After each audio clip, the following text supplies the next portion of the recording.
What's going on, guys? This is Raw Dog Sports. I am Mike. That is Evo. Oh, give me some of your thoughts.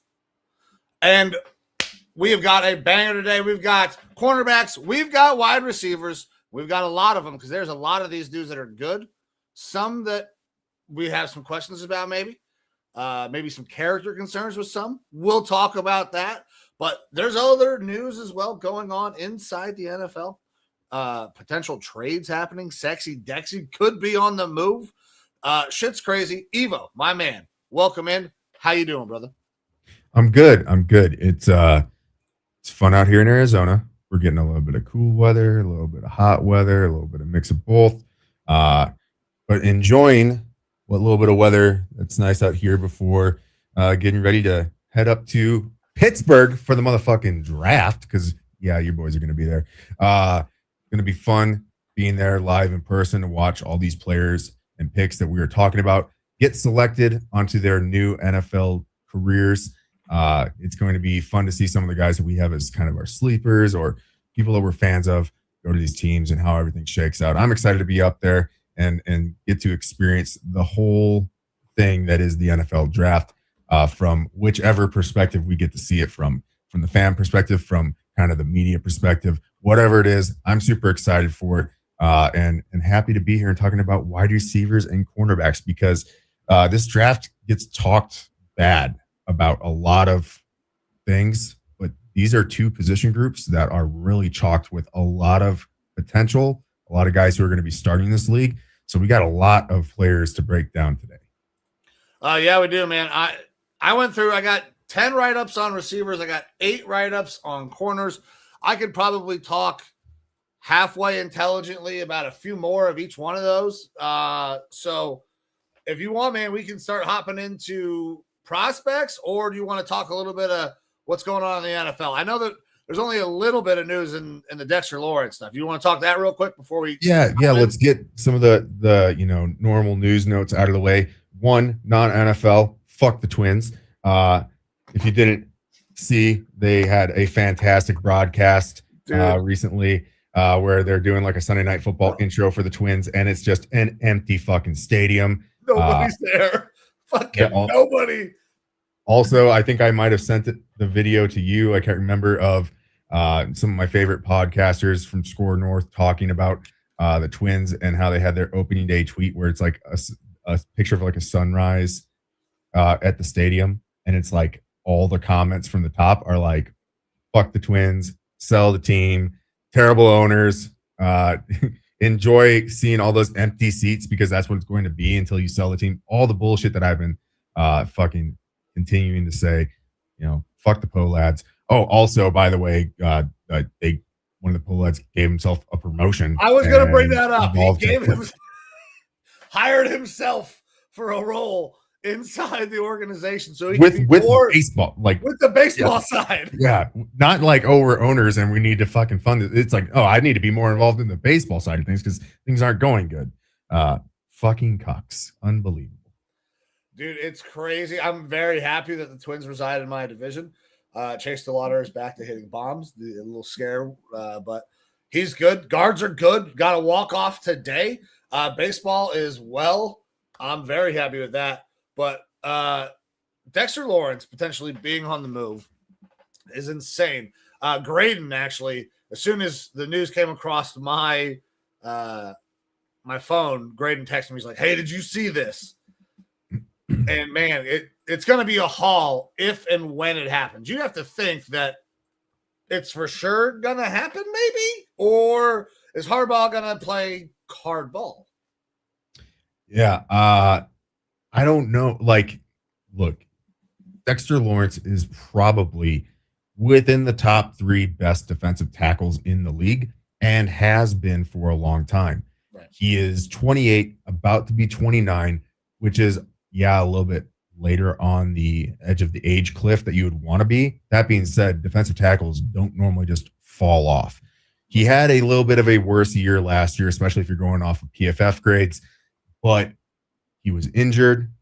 It was a very bad system, a bad team, despite, me banging the table all year saying, like, this defense can be good. It has good pieces on it. I mean, Kayvon Thibodeau, Brian Burns, Abdul Carter, Sexy Dexy, like, you've got good core pieces there, and they didn't make good on any of the players that they have in putting out a good defense, which is why the defense, their defense coordinator was fired pretty quick. And it was just a real ass team. Dexter Lawrence is a huge part of that. You don't see a guy who gets the sort of pressures and production as a nose tackle almost ever in the NFL. I think I retweeted today, like, from the one tech, that nose tech position, he has an insane amount of pressures compared to the next guy, which is Vita Vea. But I think that he beats Vita Vea out over like the past 4 or 5 years, like 5-fold in pressures that he gets. Nose tackles, we just went over defensive tackles in our positional breakdowns here for the NFL draft. You don't talk about those guys as having pass rush upside. That's what Dexter Lawrence brings in a guy who is ginormous. He is a run stuffer, a hole clogger, and he still gets the pressure. Like, an insane amount of pressures from a nose tackle is just something that you don't have to take the guy off the field, which is typically what you got to do with nose tackles. So he is absolutely someone that every team wants on their squad, and that would include the Giants. But he is right now, I think, like the 13th highest paid defensive tackle, which is not great when he is one of the best in the league. So I understand him wanting a little bit more money. But we had these issues just about 2 years ago where he kind of held out for more money. And I do have a little bit of an issue with guys who sign contracts and then midway through don't want to fulfill them and say, no, trade me, I want to get paid more. I understand it on one hand, especially from the player perspective side. But on the other hand, from the team's perspective, it's like we signed a contract, honor it. Like, and I get that. And I don't know what the Giants are going to do, because they really haven't come out and said, like, we're going to honor this trade request and see if there's something that we can get in return for it. But it puts his value kind of in a weird spot, because, again, one of the best defensive tackles in the league, despite having a down year. That down year is a little bit of a chip for teams to say, maybe we don't want to pay as much for the guy. On the other hand, you look at, was it Quincy Williams that just got traded last year to Dallas for a 1 and a 3 in separate years, which is a pretty good haul, and Sexy Dexy is better. He's older, which is also going to drop him a little bit. So apparently there was a report saying that a lot of the teams in the league were polled as to what they thought that his trade value would be, and it would be a second and some change. And at that rate, I think everybody should be in on it, because 100%. While I do like some of the defensive tackles in this class, if you get any of these defensive tackles in the class in the second round, they are not going to produce like Dexter Lawrence. Their peak probably will never be what Dexter Lawrence's peak is right now in his career and for the next 2 to 3 years at least. So the value return is huge. The money is going to be prohibitive for a lot of people because we just had free agency. Most teams kind of blew their wad. They're going to have to shuffle things around. My Vikings were in on the Dexter Lawrence talk 2 years ago, 2024, when there was a possibility of him being traded, and we're serious about it. And we had the money to do it then. But now we're sitting with around $5 million cap space. We could not make the trade right now for him if we wanted to, because I believe this year he's due 14 or 18 million, something like that. We would have to clear more cap, whether that's through restructures and things like that, which we still have those levers to pull with guys like Brian O'Neill. But that still probably wouldn't be enough.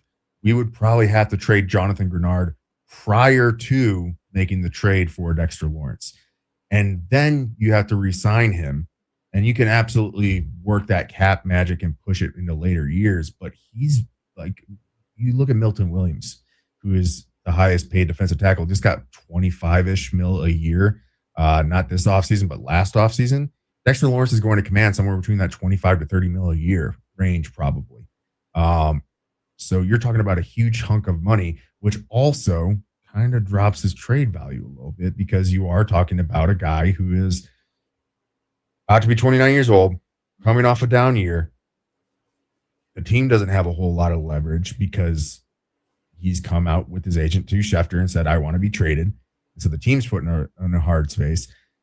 It's a little bit of a rebuild, a soft rebuild going on there in New York, because they do have some pieces in place, but new head coach, there's going to be turnover. So it's an interesting spot to see how his value is going to be placed and if anyone's going to be willing to do it. Because if I'm the Giants and someone offers me a second and some change, I'm going to scoff at that initially. But if Dexter Lawrence actually is going to hold out, you might as well get value for him now before he's 30. And it's even tougher to trade him if he actually truly holds out. On the other hand as well, if the going rate starts at around a second and some change, there should be about 30 other franchises that are in on this. And which is why drive the economics up. Yeah, which is why I can't believe that there's going to be a second round. Like, there's going to be at least one first rounder involved in this. I think there's potential there could be fucking two. Now, you bring up the age. Absolutely. That is prohibitive. The money, he's obviously going to want more money as well. So that sucks too. But when you look at the way interior pass rushers are being viewed now as a premier position, and this being the best one in the league, probably for the next few years still, somebody's going to be willing to pay possibly a king's ransom to go out and get this guy, especially if you're really close to winning a Super Bowl. Like, there are teams with that fuck them picks mentality now that could be like, you know what? He makes our defense really, really good, and that could be the linchpin that sends us to the fucking Super Bowl. I think that second round is insane that is the number that's being talked about. I think it should be and probably will be much, much higher than that. I'm just trying to lay that groundwork for if it's less, the reasons why it would be. That being said, got you. I am in on Dexter Lawrence being worth at least a first round pick. Like, when I saw the news, my immediate thought, it goes to my Vikings. Can we make this happen? Now, obviously, financially, we can't right now, but theoretically, it could, assuming that Jonathan Grenard trade and a restructure extension to Brian O'Neill happens. Not that I would want to see Jonathan Grenard go, but I would rather have Dexter Lawrence plus Andrew Van Ginkel and Dallas Turner as my edge rushers than no Dexter Lawrence, Jonathan Grenard, Andrew Van Ginkel, and Dallas Turner. That's, like, personally, I would do that. And then, so my initial thought is, okay, draft compensation. Would I give the 18 up for him? Yeah.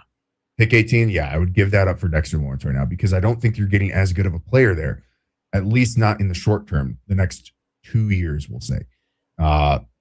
Because this draft does kind of not take a nosedive, but we're talking about, in my opinion, we have roughly 10, maybe 12 guys who are first round worthy in this draft. And then everyone else from picks 13 to about 70 are second round valuations for me. Maybe even a little bit more than that. There's like a lot of guys on here who are, it's like a heavy second round type of field draft with a lot of players here. So that's why I'm a huge proponent of find a way to trade back if you're the Vikings, because the more day two capital you can get, the more hits you're going to get on guys who are truly second round type values. But that being said, if we were to somehow trade pick 18 and retain our second round and third round picks, like, I'm kind of for that, because I don't know that you're getting that sort of value otherwise at 18 or anywhere else in the first round past pick probably 15 or so. Yeah, you want 24? I'll fucking send you 24 for Dexter Lawrence, no problem. Yeah. We'll figure out tackle in the fucking second round. I think we do start to limit ourselves here on what teams could possibly be going after him, because if next year, if we do get in the realm of looking at first round picks and things, or just next year's draft capital, next year's draft right now, and it's weird saying this, more than a year out from next year's draft, is just viewed so fucking well as being a wealth of talent, not just at the quarterback position, but overall, it is supposed to be a gold mine of a draft. And a year from now, we might be looking at this different and saying like, oh yeah, there's a decent crop of quarterbacks, but the rest of the draft is ass because all these guys went back for NIL money. That's definitely a possibility, but still, I think a lot of NFL GMs are going to be scared to move next year's draft capital to go after someone this year. Agreed. And next year's draft capital, you like, how many teams are going to need a fucking quarterback? I mean, with how many guys are coming out, there's going to be a bunch. And there's going to be a lot of guys that are going to be first round graded that we could see possible record numbers of guys that go in the first round next year, the way this draft is being talked about now. And if that is the case, what happens to all these top tier offensive linemen and defenders and everybody else? They start fucking sliding down, and then you can get extremely good value later in next year's draft. So that's why next year's picks are so fucking valuable, because right now everybody is projecting super quarterback top heavy. And if it is super quarterback top heavy, everything else falls down below that, and then you're getting blue chip prospects much later than you would anticipate. So I agree with you that it would be tough to get next year's draft capital, but you would have to give at least a first round for Dexter. Yeah, I think that ultimately the value ends up going to a first round this year, but then we're talking another mid-round pick, and whether that's this year or next year, I think is really going to be the linchpin. And like I said, I think it limits who's going to truly be willing to go after him to the teams that are able to say, we are locked in on our quarterback. We are very happy with our quarterback, and we don't expect to be anywhere near looking at one next year. So we can be a little bit more frivolous with our picks next year, knowing that we're not going to have to try to make some sort of silly package to move up and try and get a guy. And they're already going to be competing with a couple teams that look like, I mean, we're in April and we're looking like these guys are already in tank mode, whether it's the Cardinals, possibly the Dolphins. Like they're already, the Jets, they're semi-tank mode already, where they're like, yeah, we're not going to have to move our picks to go get the quarterback that we want. We're just going to kind of be there. So like, it's going to be an interesting situation with him. And that's kind of a sidebar to the draft overall, and something that I absolutely think people should be watching this offseason through the draft and even into this coming season is how little draft capital for 2027 gets moved. A lot of times teams are willing to move next year's picks in order to move around in the draft. And I think we're going to see a huge dip down in draft capital from 2027 being moved this offseason. Yeah, I agree, man. We've already kind of seen that slow a little bit, and I can't imagine on draft night people are going to be giving up next year's picks either. Yeah. So, all right, brother. Well, talking about the draft, let's talk about some dudes who are going to get drafted here within the next couple of weeks. Yeah, absolutely. So tonight we are going to be going over cornerbacks and wide receivers. Again, two groups, like positional groups in this class that I think are just chocked full of talent here. We'll start off over on the defensive side of the ball because that's what I just happen to have up on the PFF here. And we're going to hear a lot of names that are going to be talked about as first and second round picks here very quickly. The top two that you can see here on PFF, Mansoor Delane and Jermod McCoy. Jermod McCoy was originally kind of considered the top corner in this draft, but was coming off of a bad knee injury, a torn ACL, which he hurt while working out, I believe, prior to the season. So not even an on-field issue, which kind of helped raise Mansoor Delane a little bit. So let's go ahead and get into Delane from LSU here, who does look to be the top, if not number 2 cornerback in this draft class, and someone that gets talked about quite often in the top 15. Yeah, I think he's probably the best cornerback in this class, and it's nothing against McCoy, but I have very serious concerns still, even though I know that he just killed it at his pro day. But Mansoor Delane is fucking really good, has been good, man. He's a really good cover corner, best when he can get his hands on the receiver. He is strong, uses his hands well, but does get a little grabby, can play man at elite level and zone at a very high level. He's got a little bit of the injury history, but still played well and battled through it. Had that core muscle injury, but I mean, I don't think he missed a game this year. He was fucking awesome. Like, was seldomly targeted because he was always in good position. Like, Mansoor Delane was a fucking dog. I understand why he got elevated to the CB1 in this draft, especially considering McCoy hasn't done shit until a few days ago at his pro day. Yeah, Delane to me he's prototypical size for an outside corner. He does everything at least good, if not great, as far as playing in zone or man.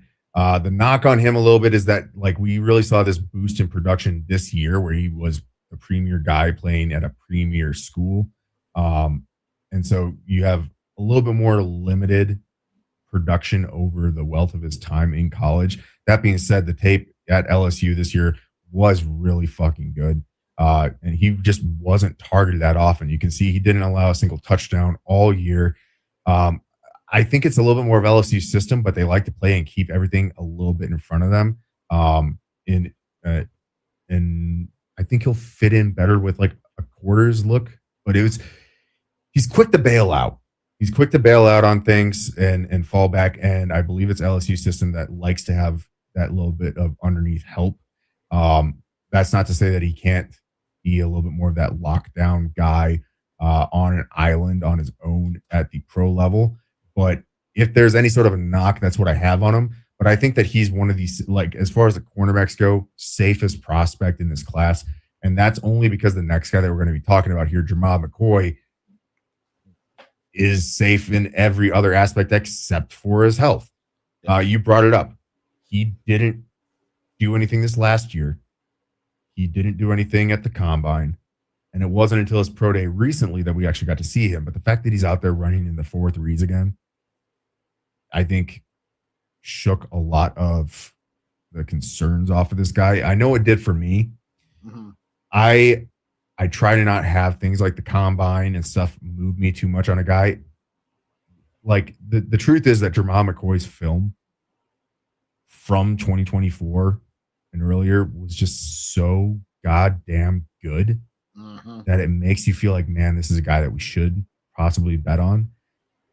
It'll be interesting to see if he ends up going above Mansoor Delane, because I think that that's kind of the talk right now, is that these guys, it depends on if someone wants to gamble on the health. ACLs aren't what they used to be. Sometimes guys don't come back as the same player, but the fact that we were able to see him go out there and run a 4.3 shows that maybe he is just really keeping everything close to the chest, not trying to push himself too far until he's ready to go, because the time that he had his injury to now is longer than it normally takes for guys to get back out there and start doing stuff. So maybe he is just playing it safe, trying to be as careful as possible to allow himself to recover, which I appreciate if I'm a team that is looking to draft him. We don't get inside knowledge of all the medicals for these players, but the teams do. And if the medicals check out, that 2024 tape was so good that I feel like it is going to push teams where this guy could be a top 15 pick easily. Yeah, so I'll just start with my write-up. This guy terrifies me. Hasn't played, worked out, or done much of anything since the beginning of 2025 until his pro day, where he looked fantastic. He was cleared to play and work out, but chose not to. I'm not going to question his motives, but with his pro day performance, he clearly made a good decision for himself. But some people may raise some eyebrows. As a player, when he was on the field, he was spectacular. That's exactly what you said. Like, he would, when you go back and look, he was really good. But you have the injury. Apparently, McShay tweeted out like a week ago that he was cleared during the season and decided not to play. I don't know if that is true from McShay. I'm not sure where he got that information from, but I trust Todd McShay to track down his sources. So that leaves me wondering why. Now, you bring up the 40 time. Good number, absolutely. But when I think of a guy who tore an ACL, I'm not necessarily worried about his straight line speed as much as I am worried about his change of direction. So, Jermod McCoy, if everything checks out, will be fantastic. But the medicals have me concerned, and like if he was cleared, why didn't he come back? So that's all I got, man. Like I get nothing to really knock on the player. Yeah, that's it's going to be interesting with obviously one of these top cornerback prospects that we're going to talk about, and then we also have a somewhat similar medical concern about one of the wide receivers that we're going to go over here in a little bit. That's looked at the top end of the draft. Except for I have two different feelings about them. Like I do feel a lot more comfortable with McCoy now than I did back at the combine when he decided to not work out. That really irked me and bothered me and scared the shit out of me. And I feel a lot more comfortable with it now, and maybe I shouldn't. But again, with the talent and the drop off that happens with talent in this draft class, when you're talking about pick 15 or later in the first round, you're going to have some knocks on a guy like Jermod McCoy, where if he had been healthy, played all of 2025, he easily could have been one of those 2 to 3 blue chip guys in this class with how good that tape was from the year prior. True. Avieon Terrell, another interesting guy who gets talked about a lot here in the first round. Interesting to get your thoughts on this Clemson Tiger, brother of AJ Terrell, who plays for the Falcons. Yeah. Another really good cover corner, but won't tackle like Delane. Can play press man and good in zone. He's on the smaller side, though, at 5'11", 180 pounds, so he may end up working in the slot a lot, where he took some more snaps this year. Ball skills are good, and he's opportunistic when he's looking to rip the ball out. He's not necessarily a great tackler, and he needs to get stronger. One thing that you kind of see is that he is kind of sneaky. He comes in there and is ripping at the ball. He's not going to be a guy that flies in, punches the ball out, and makes a bunch of tackles. He is good in coverage, and he's a corner that finds his spots where he can. I like him as a player. I think he is a step below Delane, and McCoy, if he's healthy, is probably the best. But I have concerns. So Terrell's a good player. I think where you see him mocked, later in the first round is probably around the right area. But what do you got on Terrell? I really like Avieon Terrell a lot. I think he's a better tackler than what you were giving him credit for. Okay. I see some Devin Witherspoon in him. They're about the same size. Like, that's the thing with Terrell is he gets talked about as being small, and he's 5'11", 180. I think he weighed in at 188 at the combine or something like that, which is it's 5'11" and some change. And that was just about what Devon Witherspoon had as far as his measurables. I see a bit of Witherspoon and Trent McDuffie in this guy. He's not as long as you would like, but he isn't necessarily small, in my opinion. A guy who some people like to say maybe he should fit more into the slot. I think he can play boundary. I think he can play it better. I think he's going to be better than AJ Terrell.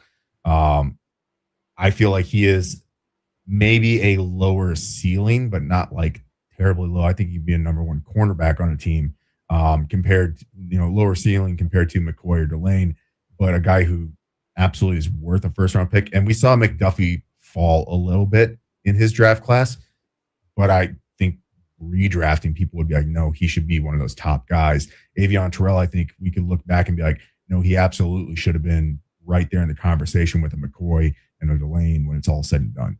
A guy that I'm a fan of. I'd be happy with my Vikings picking later in the draft if we ended up going that route. Okay. All right. You think 23 is the right rank, right in that range, or do you think that's a little high? I think that's probably right about the right rank for him. I'm happy with that. Okay. All right. You ready to move on to Colton Hood? Yeah, let's do it. All right, man. So I did not love what I saw out of him at the Senior Bowl. He has good size and speed, but he does not move well laterally. Struggles to stay with receivers on in breakers and comebacks during one-on-ones. Feels like a strictly zone corner to me. He does a really good job of jamming, but if he misses, he loses the rep. Does a good job running with receivers and getting in the pocket on deep balls, though. When I was watching at Senior Bowl, there were dudes that were at certain points where we're just wanting wide the fuck open in the team. And I was like, who? Everybody's playing man. Who the fuck's guy is that? A lot of the times, it ended up being Colton Hood's guy. Him and Nick Minosin had really tough time at Senior Bowl. So the tape is probably better, but what I saw at Senior Bowl, it turned me off on Colton Hood quite a bit. I think he's got a lot of like physical traits, but I don't know that he's ready to play corner at the NFL level. Yeah, I like his height, weight, speed, size, all that stuff. He was the biggest beneficiary of McCoy going down.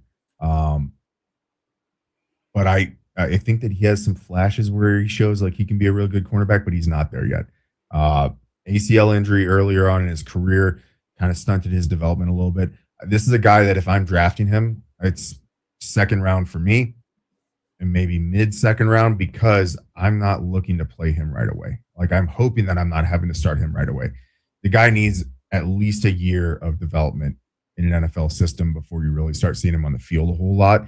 And to me, he's a true outside corner. He's not a guy that's going to rotate in a ton, especially year one. So if you're in a situation where you're drafting him, hoping to play him right away, I'm not on board for that. And that typically will drop a guy a little bit further in the draft because second round, you don't take a lot of guys that you're hoping to sit and develop. You want them to kind of be a contributor earlier on.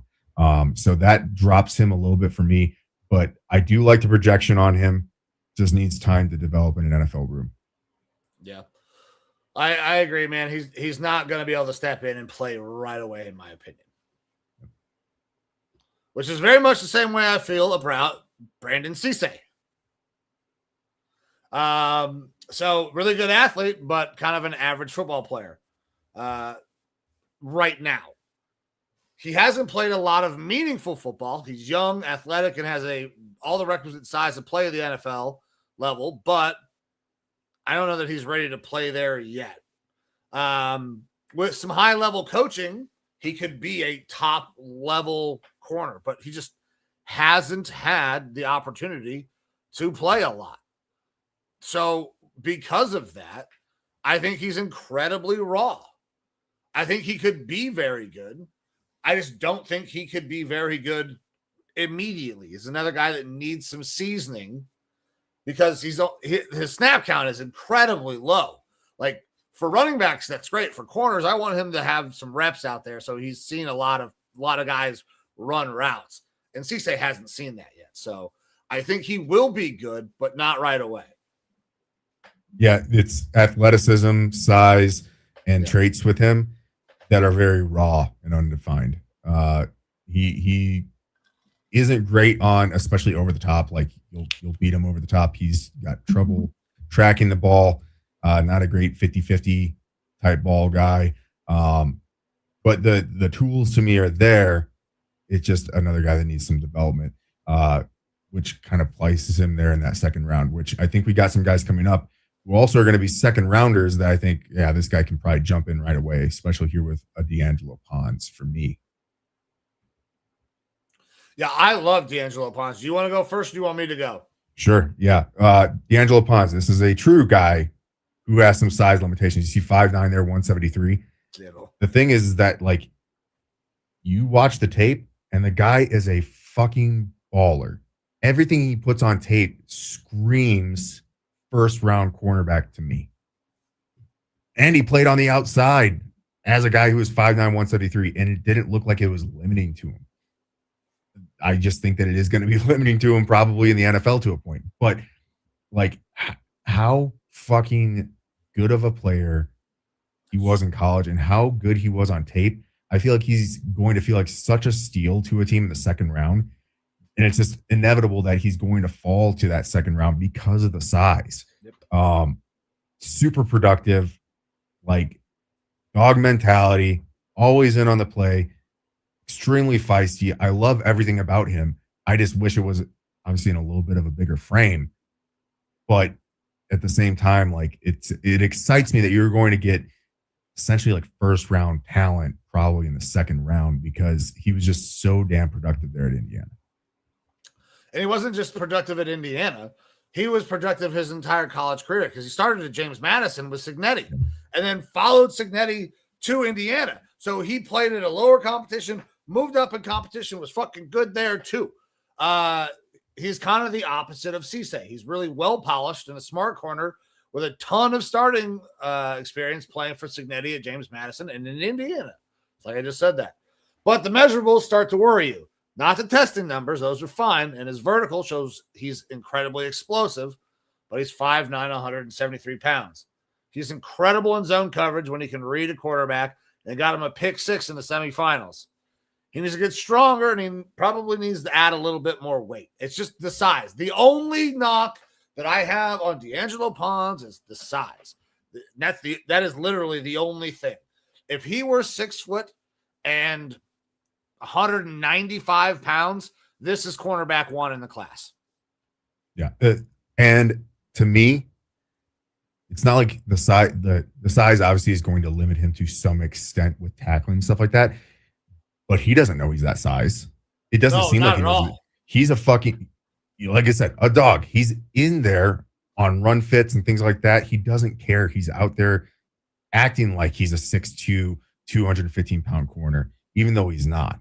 I see Antoine Winfield Sr. in him, the way that, because same thing, small dude, but he would bring the hammer. Even if he shouldn't or couldn't, he would try. And like that's the type of player that I want on my team. He's just going to be such a gem for someone in the second round, which is weird to say, because second round picks aren't usually seen as gems. They're obviously get taken in the second for a reason because they're good. It's just unfortunate that he's a little bit shorter. Yeah. That is the only knock on D'Angelo Pons is the size. All righty.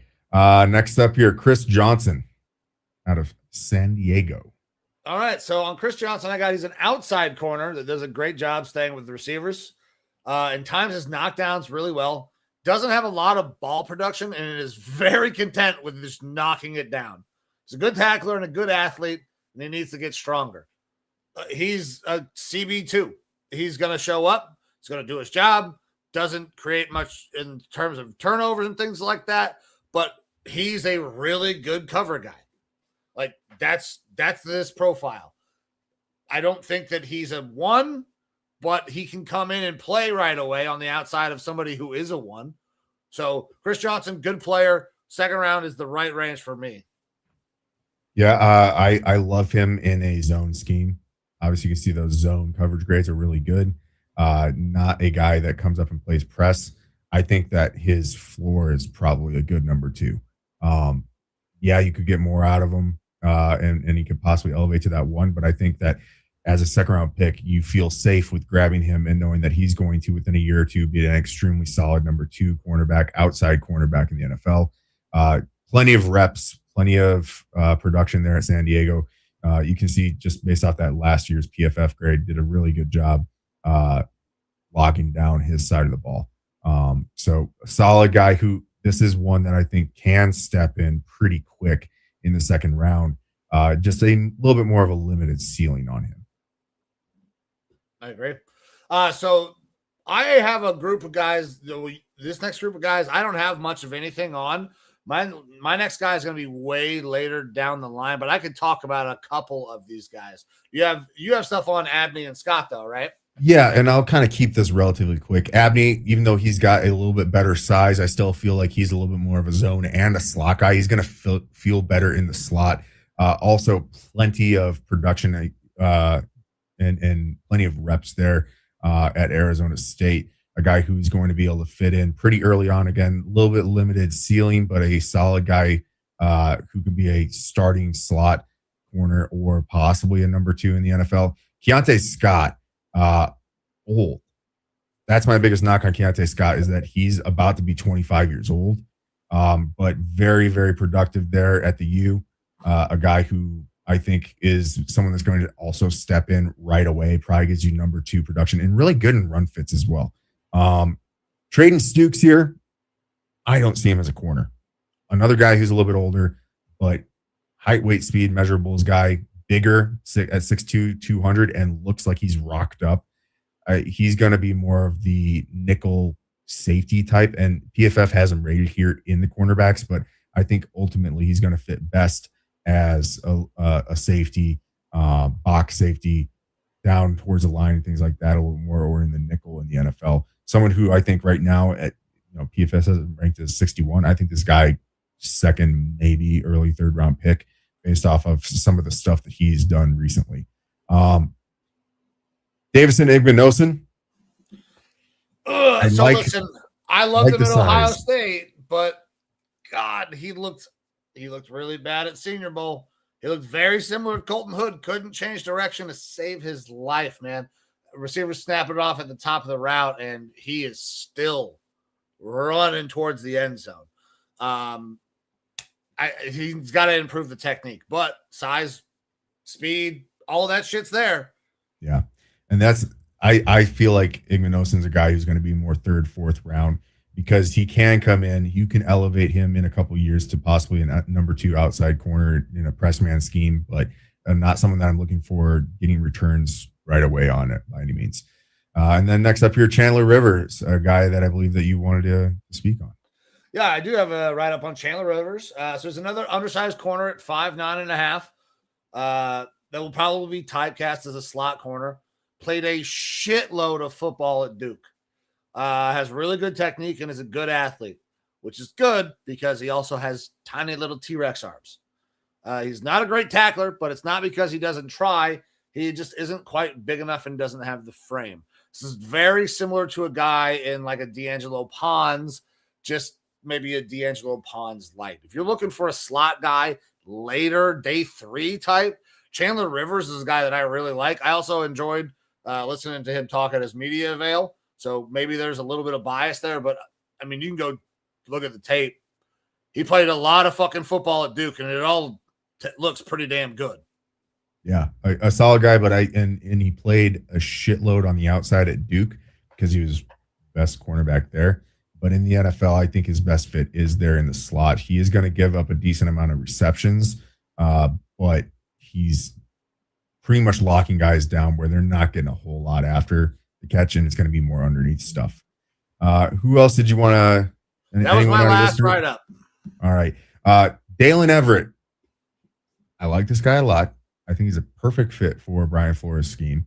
I think that he's kind of criminally underrated because he's not a flashy name right now, but I actually like him better than some of the guys that we talked about as far as his ability to come in and be productive as a number 2 cornerback earlier on in his career. I like him a little bit better than Keith Abney or even who's the other guy that we talked about here, Chris Johnson. I think that and Cisse and Hood. I kind of like Dalen Everett in the right scheme to fit in as an outside corner earlier on. Pretty productive there at Georgia. Malik Muhammad, a guy who I still think fits a little bit better as a slot, but he played a lot of outside corner at Texas and can be a productive guy that you'll get round 3, 4, 5, who's pretty solid that I'm a fan of. And then one guy that I will bring up here, other than Cardio Davis, who's a great name, and Avieon Prysox, another great name. Avieon Prysox is dude. His body is so weird. He's so long. Yeah, but a guy that actually isn't on the PFF board. I had heard that he was going to be added to the PFF board before PFF fucked up and let all their talent go. A guy to Georgia Tech named Amari Harvey. All right, Amari Harvey, 5'11", 185. This guy is a hit stick cornerback. Like, he loves to bring the lumber. He might get you some penalties from bringing the lumber too much, but he's not big enough to play like a safety role or anything like that. He's a little bit tight in the hips, but very physical on the route. Loves to be in on the play. I think he's going to be possibly as high as the 4th round, even though he's not listed on these PFF boards, which some people will be like, who the fuck is this guy? Because they only look at the PFF stuff. But I think he could go as high as the 4th round and anywhere after that.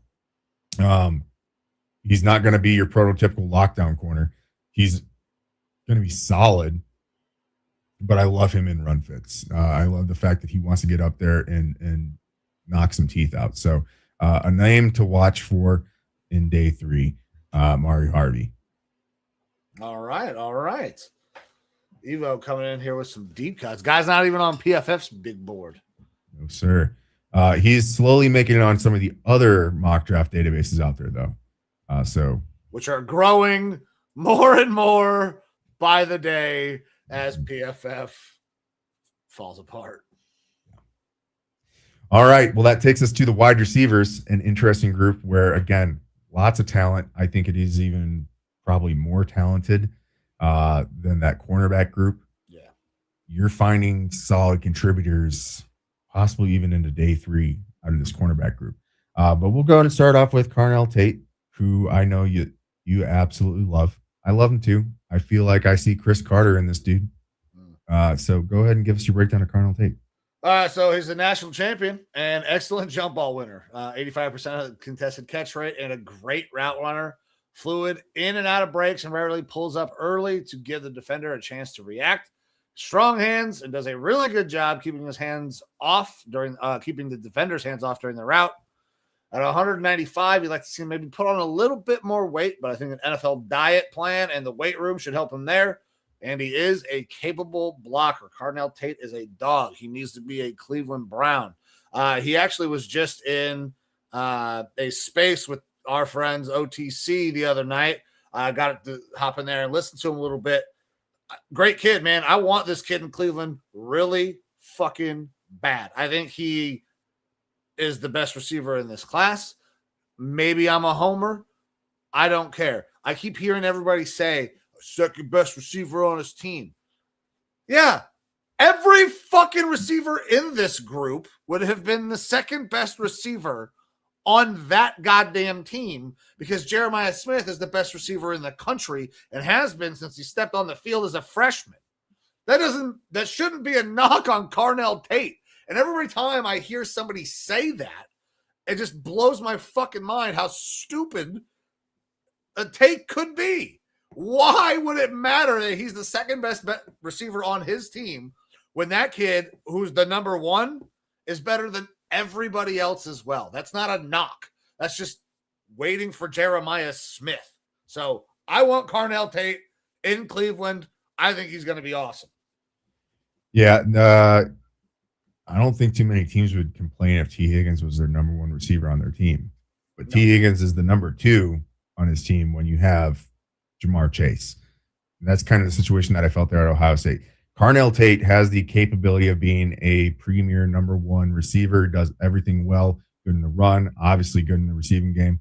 My biggest fear, I guess, is you look at that last game, that national championship versus Miami, like the semifinal, your semifinal versus Miami, and he just kind of disappeared a little bit more. I don't like that, but also you're not getting the ball thrown to you. I think that was a little bit more the quarterback being rattled in that game, more so than Carnell, maybe. What are you going to do? But he is, if not the best wide receiver in this class, I feel like he's the safest one to be taken as the top guy. Super, super solid. Can't say a whole lot else other than 0% drop rate. Chris Carter, great hands. Carnell Tate, great fucking hands. Great fucking hands. I think he's a fantastic prospect and someone's going to love having him. Cleveland at 6. Very possible. I fucking hope so, bro. Makai Lemon, is he just a Amon-Ra St. Brown clone or an Antonio Brown clone? Man. So one of those names comes up in here.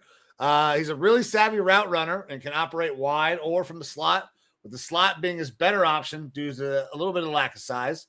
He's built just like Amon-Ra St. Brown, but he is not as strong. Needs to improve there to keep from getting redirected. He's a really good player, but you have to have some questions and concerns about what transpired at the combine during his media availability, where he looked higher than draft balls. Turn on the tape, kid pops fucking everywhere. Good football player. Really good football player. I don't know. I don't think he's Amon-Ra St. Brown.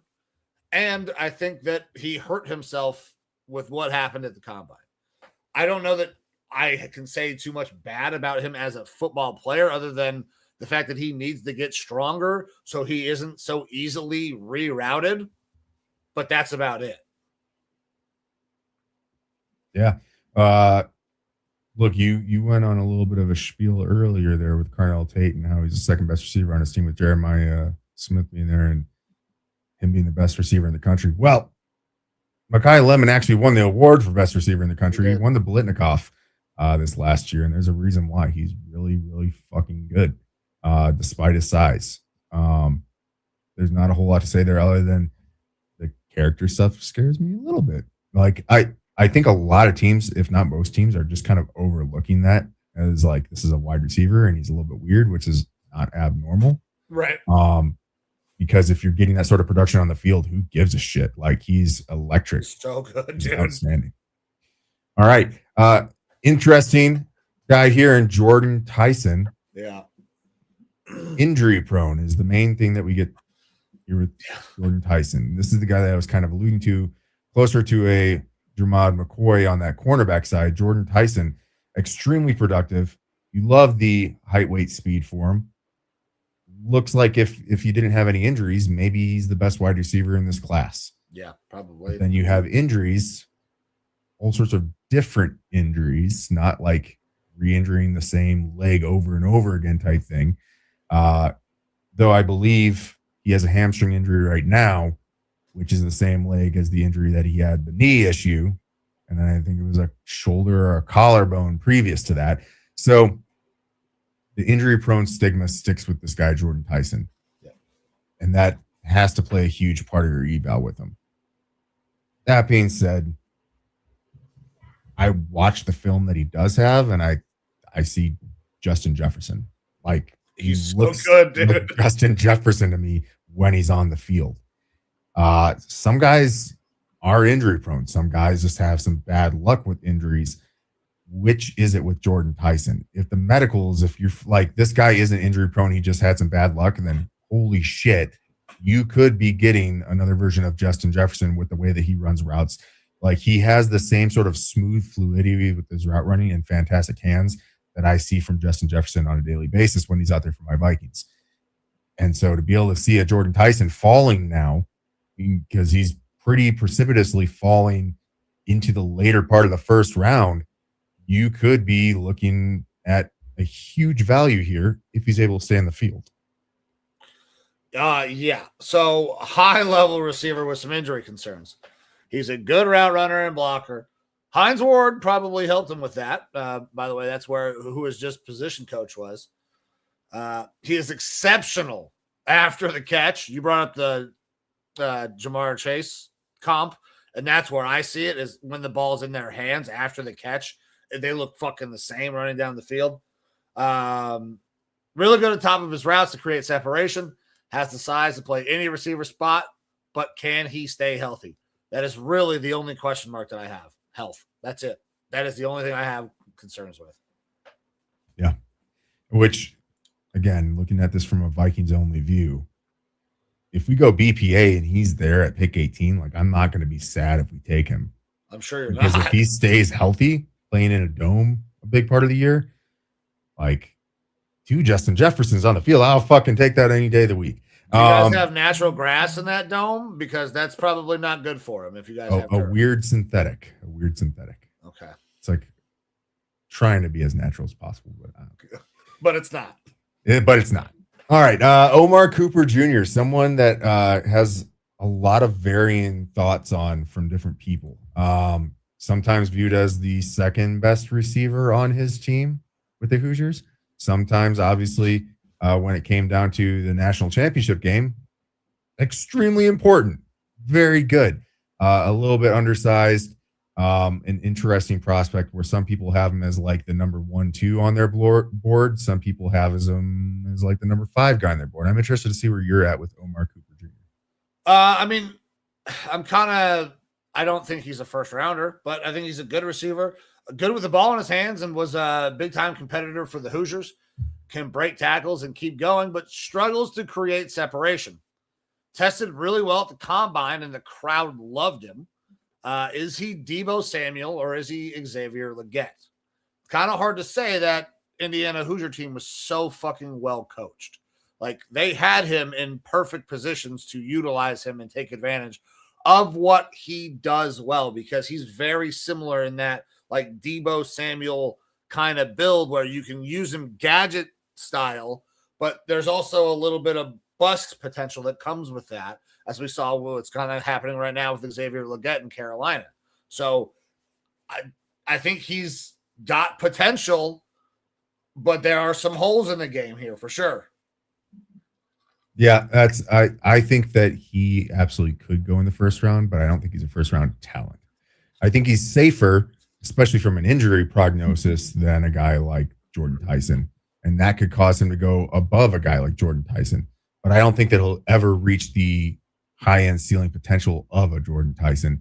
Omar Cooper, to me, does feel a little bit more, not gadgety. I don't think that's the right term, but I do think that his production is possibly similar to that of a Deebo Samuels. So he's a good guy. I don't think he'll ever be a number one on a team. I think that he could be a pretty solid, fun number two. And I do think that even though he's much lower on like the PFF board, I like an Elijah Surratt as a true outside receiver better than an Omar Cooper. And I think that over the year, Surratt was a more dependable receiver than Omar Cooper was. But Omar Cooper flashed in big moments and has a little bit more versatility overall as a receiver than a Surratt, which kind of raises him up some, and someone might bite on him there in the first round. That's a big leap for me, but somebody will probably do it, man. There's a lot of good receivers in this class. All right. A couple guys here in Denzel Boston and Casey Concepcion who get talked about as first round guys, but not always making it into the first round, sometimes towards the back end or falling into the second round. What's your thought on Denzel Boston here? One of the bigger receivers in the draft, a true X receiver, but someone who unfortunately gets comped to a Florida State receiver that is playing for the Buffalo Bills. And I think that is very unfair to him. What are your thoughts here on Denzel Boston? You're going to comp him to him, aren't you? Yes. He's a big receiver at 6'4", 210 pounds, and is good at winning deep. He is a big-time red zone threat and has strong hands. Okay, as a route runner and doesn't separate well. I have some concerns that there are shades of Keon Coleman in there. He has all the physical measurables you want, but I don't know that he will win consistent enough to be anything more than a wide receiver 2 with deep ball upside. I'm not saying he's Keon Coleman, but there are some of the similar concerns that people have with Keon Coleman and Denzel Boston. I think Denzel Boston is a little bit better of a athlete, though, than Keon Coleman is. So I'll start off by saying I think Denzel Boston is a better receiver than Keon Coleman. I don't think Washington, his route tree caused him to separate, whereas Keon Coleman just can't separate. Okay. Denzel Boston didn't have great separation, but also it wasn't a very the routes that they ran weren't pushing him to do that. They didn't put him in situations where it's like, hey, go juke out of his socks. Not that Denzel Boston is going to be that, but he wasn't a great separator because I don't think he was asked to. However, he still rose above that and was fantastic with the contested catch.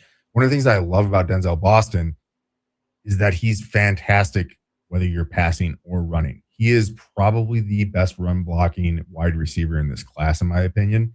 And so he's someone that's absolutely going to be a benefit to you out there at that X position. Now, if he goes to the right scheme, I think that his kind of, and this is pretty far upside, is that he could be closer to a Davante Adams. Based on the size, speed combination, Davante Adams, great contested catch, but he was able to separate, but Davante Adams was asked to separate. Denzel Boston wasn't, and so it is a little bit of projection there.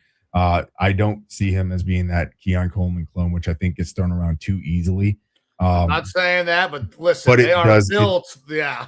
It does, like, I see those similarities, but I don't think that he was asked to be that separator. Whereas Keon Coleman, you could ask him to separate and he wouldn't fucking know how to spell the word, let alone do it. So That's just me personally on the Denzel Boston. Keon Coleman can't pull a fucking peanut butter and jelly sandwich apart. That's how little he can separate.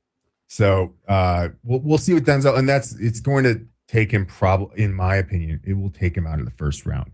But I think he'll be a pretty solid receiver in the NFL.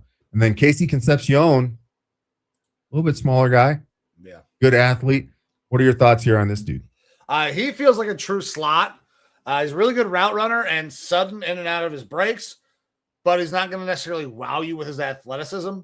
Good after the catch, but doesn't possess game breaker speed. Reminds me a little bit of Zay Flowers, but not quite as athletic. Needs to improve in his run blocking, but is a capable receiver, although he's probably going to be typecast as that slot guy. I think that's just kind of where he's going to end up being. You get him on the move and you get him in motion. Like, this guy's going to be really good. He's going to be incredibly sudden. He's going to be killing motherfuckers on whip routes.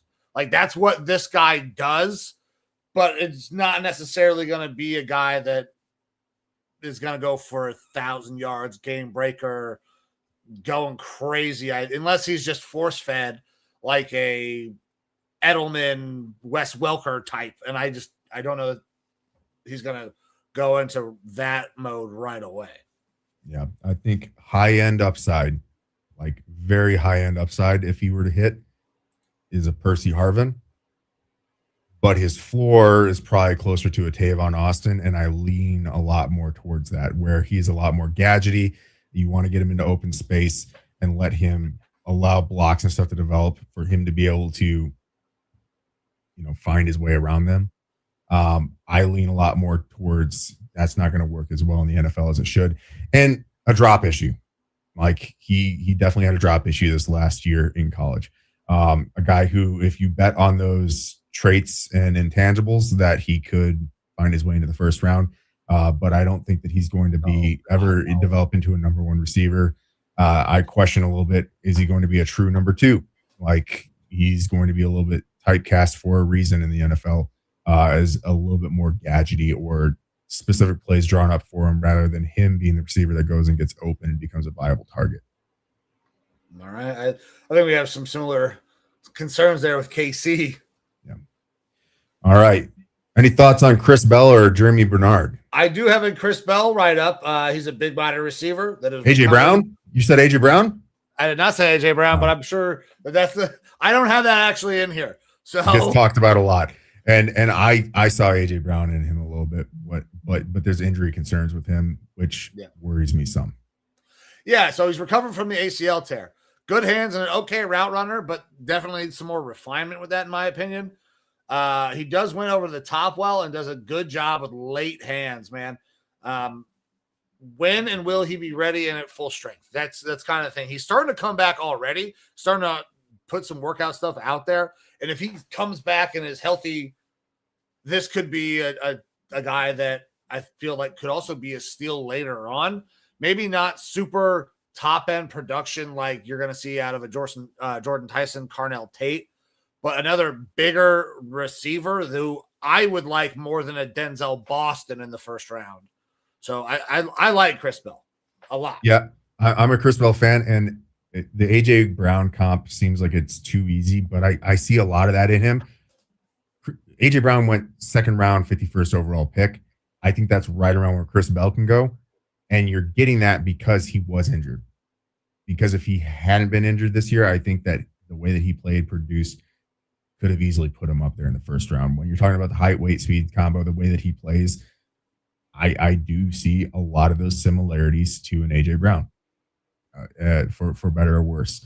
And so I think that he could end up coming back healthy, be a big steal for someone there in the second round, where everyone's going to be like, how the fuck did we get this guy in round two? We just are projecting that a little bit because of the injury stuff. Speaking of AJ Brown, he was fucking released today, right? Not that I saw. Not on ESPN. All right. Well, maybe what I saw was fake. It's entirely possible. There is so much fake shit on the internet. AJ Brown, I'm calling it now. He will be traded. It will be after the draft, after June 1st. Okay, because it's a cost prohibitive. Not been released. Yep. Not been released. Okay, so I think I got I think I got. Yeah. All right, Jeremy Bernard. Anything on this guy? I do not have a write-up on him. Listen, Alabama receivers typically turn out to work pretty well. You like the height, weight, speed, but I don't have an in-depth analysis of this one. I like Jeremy Bernard quite a bit. I think that he is one of the more slept-on receivers in this class that is going to go in the second round, and he's not going to be a number one receiver on our team. He's going to be an extremely solid number two. I think Juwan Jennings is this guy's like perfect realm of what he's going to be in the NFL. A good possession receiver, high floor for him is where I got him. And because he doesn't do anything like super fantastic, he gets slept on. And I feel like him and Elijah Surratt, I feel really similar about both of them. Okay. Good size, good possession receiver, decent route runners. They're going to get slept on because they don't have any of these stuff that makes you go like super big time wow on them. And his production fell off a little bit as his quarterback's production fell off. And so I think that hurt him a little bit. Speaking of Ty Simpson there, obviously towards the later end of the year. But a guy who I think is going to fall in the second round, and someone's going to be super happy because they're going to have a extremely solid number two for years. All right. Chris Brazzell. Yeah. Thoughts on this guy? I do have some. Is anybody else afraid of a one-trick pony wide receiver from Tennessee like I am? I'm not saying that he's going to be that, but he ran a more limited route tree at Tennessee and wasn't asked to do a ton. He has all the testing and physical measurables you want, but feels like a boom or a bust option. Screams Raider and Darius Hayward-Bay. Now, friend of the show, Cam White, part of the OTC group, has broken down some of his film, says he's a much more polished route runner than people are giving him credit for. So I'm excited to kind of see, like, smart people listen to smart people. Cam got Carnell Tate to come over to their space because Cam knows a lot about receivers. So it makes me maybe a little less worried, but listen, I've been burned by Tennessee receivers in the past, and this one scares the shit out of me. It feels so much like Darius Hayward-Bay. He is, if you really, really break down into the statistics with him, is such an outlier at what he does. I don't remember if it was the left side or the right side, but he primarily played outside and only on one side of the field. Like 95% of his routes were on one side of the field. And he was a 9-ball guy. Like most of the time. Like crazy height, weight, speed, 6'5", 200, like awesome there. I think he's going to bust hard. I think someone's going to take him in the second round. There's been like little bits and pieces here of like this guy could be a first rounder. I think he's going to bust hard. Pause. But he's got off the field concerns related to, I believe it was like a DUI that he like didn't show up for, or some sort of a moving violation that he didn't go to court for. There's been rumors of other kind of off the field stuff in general. Like you could get enamored with the thought of this guy could have like Randy Moss potential or something like that for being the deep ball guy that's got great hands and will go up and get it. But that's like what he does, and that's kind of it. And I don't see it in the NFL. I think that he's graded way too high, and like Darius Hayward-Bay is a great comp for him. Yeah, he scares me a lot. Yeah, listen, man, people will rightfully be enamored with his size and all of the traits. It scares me, man. I think he's going to go second, maybe third round if people like GMs feel a little bit closer to me about some of the scary things. I wouldn't touch him before the fourth round. Ooh, fourth round. All right. Me personally. All right. I hear you. So where are we going next, brother? Because you got a couple of different guys in here. You got anything on Bryce Lance? Yeah. So look, I'll say Skyler Bell here real quick. Extremely productive here for the Huskies. Not like I see Josh Downs in him. which I know you weren't a big Josh Downs fan coming out in the draft. I wasn't. I think that he's a solid receiver there for the Colts. I think I see a Josh Downs clone basically out of Skyler Bell, which you're going to be able to get in the second or third round and be really happy with. Bryce Lance, small school, uber productive. You got anything else on Bryce Lance? Like, I mean, listen, he performed. Brother of Trey Lance, by the way. Yeah, performed well at Senior Bowl. Strong hands. Like, this is one of those guys where you worry about, is the production because he was at a smaller school? Happens over multiple years. Listen, and the touchdown production from a couple of years ago was absurd. So he's a red zone threat. He's got strong hands. Just the question is, was the competition good enough? I don't know. But there's another guy in this same fucking draft that you have the same questions about who I like more in Ted Hurst. Bryce Lance, good receiver. Give me Ted Hurst over Bryce Lance, though. Yeah, Bryce Lance, I think that's the biggest question with him is the small school thing. Both him and his quarterback were offered more money in NIL to go other places. They committed to NDSU. They stayed at NDSU. I respect that for sure. And you're going to see a little bit of a drop off in their evaluations because they played at a smaller school. But I'm a fan of Bryce Lance. I think that he's going to be way better than his brother, but drafted way later than his brother was. Two guys here real quick before we get on to, a couple guys here before we get on to Ted Hurst. Antonio Williams, solid receiver. I think you'll get him in the third round. He's going to be a good pick. Elijah Surratt, I like him better than Omar Cooper. Long-term, like projectability in the NFL, lower ceiling, but relatively high floor. Zachariah Branch, any thoughts on this fella here? I have some very similar concerns that I had with Casey Concepcion that would attach to Zachariah Branch. But probably even more so with Zachariah Branch. However, I think that the return capability with Branch kind of elevates him up a little bit. But I have, very, very similar concerns as Casey Concepcion. I do too, except for I liked the way that Branch popped on the tape more, how more important he was to his offense. And the fact that you're going to get him a lot later than Concepcion makes him feel perfect. Like, I have relatively similar grades on them, except for I'm getting Branch 3 rounds later. Right. So I like that a lot.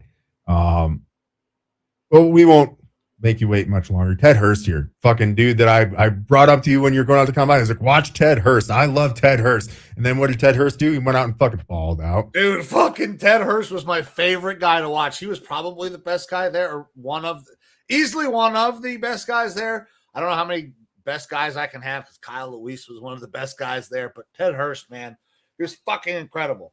Watching him at Senior Bowl was a treat. He has the size, the speed, the jumping. He makes contested catches. He's a good route runner, especially at the top of the route. He has strong hands and is good about keeping the defender's hands off. The question is, how much is the step up in competition going to limit him? And from what I saw at the Senior Bowl, it won't fucking limit him at all. He was the best wide receiver at the Senior Bowl. And it wasn't really all that fucking close either. So I know that he's down here in the 90 range. I would take Ted Hurst at the ass end of the second round, beginning of the third. Yeah, that's how much I like this guy. He could be a second round receiver. He has wide receiver number 1 potential. The only reason that we're not talking about that is because he played at a small school. Everything else that you want, this man's got it. Yeah, I brought up with Chris Brazel earlier, Randy Moss comps. I like the Randy Moss comp to Ted Hurst a little bit better, not in the pure speed, because Randy Moss was a freak, but like true X capability. I see a little bit of Plaxico Burris in him. I love Ted Hurst. I think he's awesome, and you're getting him at a value because of the small school stuff. He commonly gets taken 3rd, 4th round. I think that you are right that someone could bet on him late 2nd round, and within a year or two, he's developed into that true starting outside X receiver for you that you're going to feel real confident in. I love me some Ted Hurst. Yeah, me too, brother. Ted Hurst was fucking awesome to watch. Malachi Fields was at the Senior Bowl as well. Performed okay throughout the week. Ted Hurst, was far and away better. Yeah, Malachi Fields is an interesting one because you look just super low production at Notre Dame, but Notre Dame wasn't a passing school. Man. That's the thing, is that I think his hands are better than what we saw at the Senior Bowl, but this is a lot more projection on a guy who does have a great frame at 6'4", 222. Sure. And that projects well, but I think that he's a little bit more of a project who also kind of rises up the draft boards a little bit, because I feel like there was a lot more gas in this guy up in Malachi Fields through the process, where I just didn't see it as well. But I think that he's got some good foundational parts to him where he could develop into a solid receiver. Anyone else here that you want to talk about out of this wide receiver group? Actually, I got one more guy, Josh Cameron. He's going to be down a little bit. Did we pass him already? He's out of Bela. He's definitely going to be in that draft. There you go. All right, Josh Cameron, another guy that I got to see at Senior Bowl. And I really liked what I saw from him there. He doesn't separate well, and he really didn't separate in Mobile either. But this guy was so good with late hands, and his hands are so strong that he just kept making catches around people and through contact. He is built like Debo, and I think he can actually play a similar type game. Needs to refine his route running, but I'm not really sure that he's ever going to be a great route runner. He's just really goddamn too big and blocky. He is very much a Debo Samuel type receiver. He caught everything that was thrown to him at Senior Bowl, and it made no fucking sense how. Like, he was literally grabbing balls around people. His hands are exceptional. Pause. Yeah, correct. You put this guy in motion and movement at the line and get the ball in his hands, good shit could happen, and he'll fight through and make tough catches. One of those guys doesn't separate, but contested catch rate, pretty good. I like Josh Cameron. Much, much later in the draft, but a guy that I would be interested in seeing what he kind of kick the tires on him, see if he can pull some of that Debo-like production out of him. All righty. I got three more real small ones here. Okay. One of them right here at the top, Kevin Coleman Jr. I'm not going to say a whole lot because I don't want any sort of fire to start on him. Stephon Diggs. That's what I'm going to say about him. Guy that'll get 4th, 5th round and might have that Stephon Diggs potential. Jeff Caldwell, another guy that I like as a late round guy. Big body, not Stephon Diggs, small body. Tyron Montgomery, love him. Super raw, barely been playing football. A guy you're going to take late because of that. And then another one here who I will look up. Ooh, there we go. Oh. Have you heard of this fella? Kaden Watjen? It's pronounced Watjen. Kaden Watjen. No, but I can read what it says there. He's a former sprinter, so he's real fast. I don't know if you're going to get a whole lot of him out of being a receiver. Best fucking returner in college football. And this is a guy that'll get in like the 6th or 7th round. So if you want a returner, white guy, fucking best returner in the draft. Explosive. Iowa returners, white guys. They work apparently. Yeah. Kaden Watjen, fast as fuck. Maybe you get some versatility out of him, but you're going to have to scheme stuff up.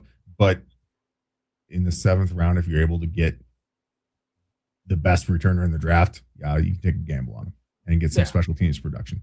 So a guy that I love there.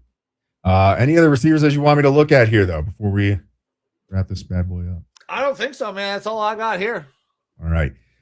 Shout out to Jacoby Lane. We didn't really talk about him. I like his height, weight, speed as well. I've talked about Jacoby a lot in these mock drafts, which, by the way, new mock draft dropping directly after this episode ends. I had the draft for the Steelers this morning, and I did not fucking like it. Wow, you took all their picks and traded them to the 7th round and then just drafted fucking no-name running backs. I like it.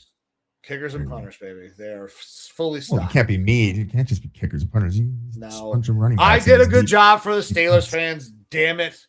But to all of everybody else who tuned into this, thank you guys very much. Check out that mock draft dropping right after this. But time is the most valuable thing that you have. So anytime that you give some of it to us, we are Forever grateful.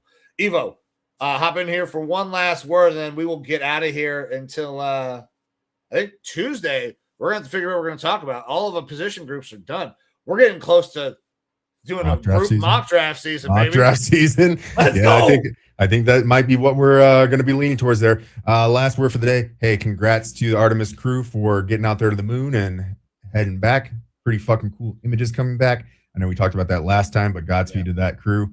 And I think it's just fucking really cool for humanity to have 3 Americans and 1 guy whose country is known for being second best at hockey. So congrats to you guys, and safe travels back to Earth. Hell yeah, guys.